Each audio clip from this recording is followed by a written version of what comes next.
السلام عليكم ورحمة الله وبركاته، أخوتي وأخواتي بالله في قناتي همس القصيدة. قصيدتي اليوم بعنوان أمي.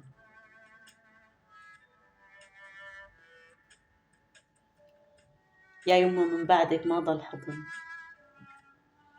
صار البرد يوخر فيني. من يوم رحلتي يا يمه ما ضل شي يعنيني. أنا اللي كنت صغيرة وعلى إيدك كبرتيني، أنا اللي كنت صغيرة وعلى إيدك كبرتيني. شفت الفرح بعيونك، شفت الفرح بعيونك لما كنتي تضميني. واليوم الدنيا برد وصقيع وانتي يا يمه عني بعيدة. رحت لقبرك وضميت، سألت عن سكان البيت. الحجر لما شاف دمعتي قال لي والله حنيت. ضميت القبر ضمة وما عاد صحيت، حتى ذراعي اشتكت والوجع جواتي يا يمه خبيت. نزلت دمعة من عيني قبرك يا يمه رويت. تمنيت يا يمه لو ساعة تفيقي وضمك وانسى كل شي بيه مريت.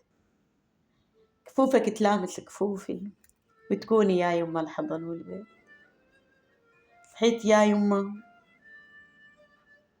صحيت يا يمه وجعي ما رديت. اختنقت من شوقي ويا يمه وما حكيت.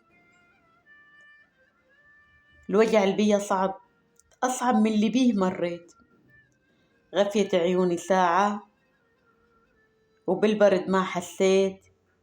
كانت يا يمه ايدك تلامس شعري وبيها تدفيت.